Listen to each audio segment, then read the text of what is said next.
아베의 뒤를 잇는 일본 총리는 스가 요시히데, 이시바 시게루, 기시다 후미오 3파전으로 벌어지게 되었습니다.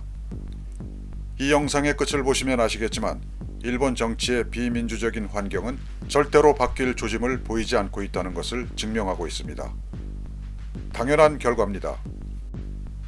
누가 총리가 되든지 이 사람들 가운데 한 사람은 지난 7년 8개월 동안 아베 신조가 흔들어 놓고 망가뜨리면서 일본에 남긴 숱한 상처들을 치유해야 합니다.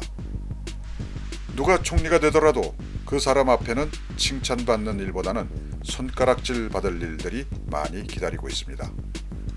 그러나 이번 자민당 총재 선거에 이름만 흘려놓고 막판에 슬그머니 꼬리를 내린 두 사람이 실제적으로는 앞으로 일본을 이끌어 나갈 총리가 될 것이 분명합니다. 제2차 세계대전이 끝나고 헌법이 바뀐 뒤 지난 1946년 5월 22일부터 지금까지 일본에서는 모두 53번에 걸쳐 32명이 총리 대신에 자리를 이어왔습니다. 그런데 74년 4개월 동안 오로지 두 집안에서 총리 자리를 28년 11개월 이상 차지하고 있었습니다. 그 두 집안이란 아베 신조의 집안과 아소다로의 집안입니다. 아베의 집에서는 아베가 8년 7개월, 외할아버지 기시 노부스케가 2년 5개월, 작은 외할아버지 사토 에이사쿠가 7년 7개월을 쓸어 담았습니다. 또 아소다로의 집안에서는 그의 외할아버지 요시다 시게루가 5번이나 총리에 앉아서 7년 2개월을 지냈고 아소는 1년 동안 총리 자리를 맡았습니다. 그러나 두 집안끼리의 경쟁에서는 19년 9개월을 기록한 아베의 집안이 8년 2개월에 그친 아소의 집안보다 2배 이상 더 총리 대신 자리를 지켰습니다. 그러고 보면 일본이 웬만한 독재국가 뺨치는 수준이 아닌가 하는 생각이 듭니다.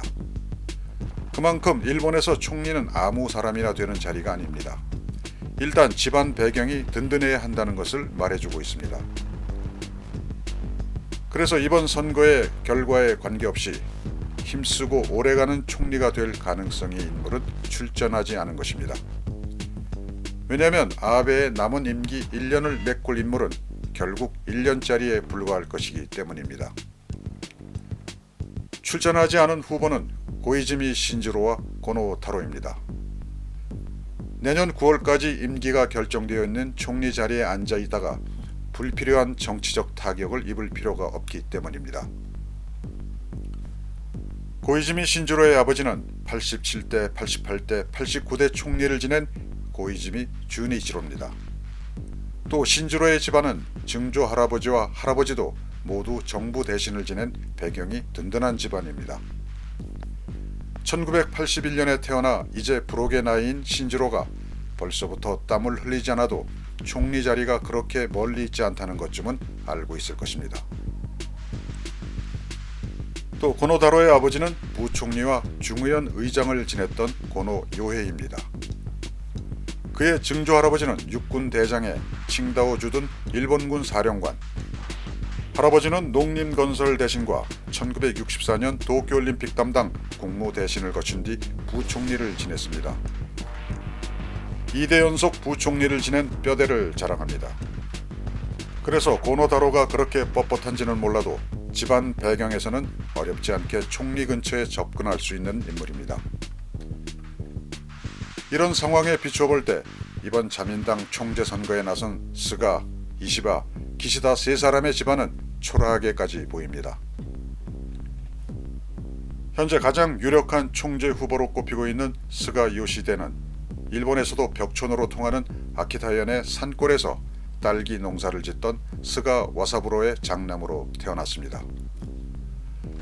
앞에서 말한 고이즈미 신지로나 고노다로의 집안 배경과는 엄청난 분위기 차이가 느껴집니다. 스가는 고향에서 고등학교를 졸업한 뒤 무작정 도쿄에 가서 골판지 공장 등에서 일하며 사립대학 가운데 학비가 가장 싼 호세이 대학 야간을 졸업했습니다. 그리고 요코하마 시의회 의원으로 출발해 주요 요직인 관방장관에까지 오른 입지전적인 인물입니다. 스가 요시대에 비해서 기시다 후미오와 이시바 지로의 배경과 이력은 훨씬 화려합니다. 기시다 후미오의 할아버지는 백화점을 경영하고 중의원 의원을 7차례나 지냈습니다. 아버지 후미다케도 중의원 의원을 5차례나 했고 중소기업청 장관을 역임했습니다. 후미오는 와세다 대학을 졸업한 뒤 은행원이 되었다가 5년 후에 중의원 의원이었던 아버지의 비서가 되면서 정계에 발을 들여놓았습니다. 그리고 승승장구하면서 방위 대신, 외무 대신을 거쳐 자민당 3대 요직인 정조 회장까지 지냈습니다. 이시바 시게루의 할아버지는 농사를 지었지만 아버지 이시바 지로는 경찰서장을 거쳐 도토리현 지사와 중의원 의원을 한 다음 건설차관으로 관료의 길에 발을 디뎠습니다. 그리고 스즈키 젠코 내각에서 자치대신 겸 국가공안위원장을 지냈습니다. 이시바 시게로는 게이오 대학을 졸업한 뒤 은행원을 하다가 아버지와 친했던 다나카 가쿠에이 전 총리의 권유로 중의원 출마를 하게 되었습니다. 1986년에 중의원이 된 이후 친화력이 있는 성격으로 정계에서 인기를 끌면서 방위대신과 농림수산대신 등을 지냈고 파벌도 없이 자민당 최고 요직인 간사장에 오르기도 했습니다. 이번 총재선거에 나선 세 사람은 일본 파벌과 족벌 정치판에서 귀족으로 성장하기에는 모두 배경이 부족합니다.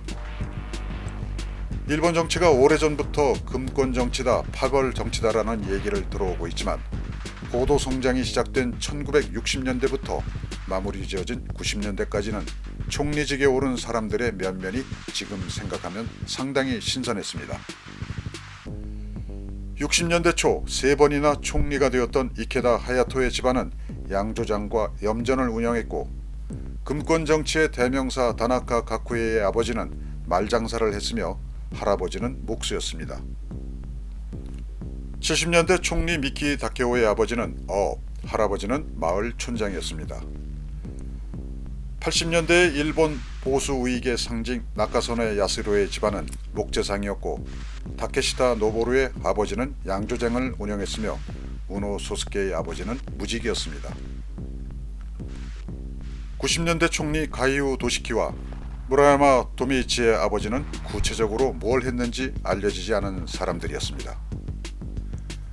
그러다가 2000년대에 들어와 집안 배경 좋은 고이즈미 주니치로가 총리가 되었고 그 뒤를 이어 외할아버지의 후광을 등에 태운 아베와 아버지가 총리였던 후쿠다 야스오가 총리에 올랐고 또 외할아버지가 총리였던 아소다로가 그 뒤를 이었습니다.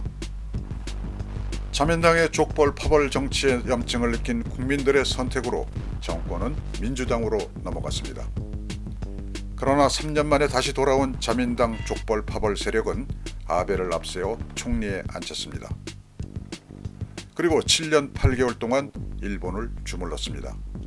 겉으로 보면 아베와 아소의 시대가 지는 것으로 보이지만 절대로 그렇지 않습니다. 아베는 고이즈미를 자기를 지켜줄 후계자로 택할 것이고 아소는 이미 고노다로를 자기의 후계자로 정했습니다.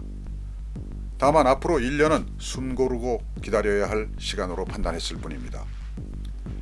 아베는 자기를 키워준 고이즈미 주니치로의 영향력에서 벗어날 수 없는 것이고 아소도 자기에게 정치적 기반을 굳건하게 만들어준 고노다로의 아버지 고노 요헤이를 기억하고 있습니다. 그래서 일본 정치판은 아베와 아소의 아아 시대에서 고노와 고이즈미의 고고 시대로 간판만 바꾼 채 계속 족벌과 파벌로 힘을 겨루는 무대가 될 것입니다. 일본 정치판의 비민주적인 환경은 절대로 바뀌지 않는다는 것이 오늘의 결론입니다.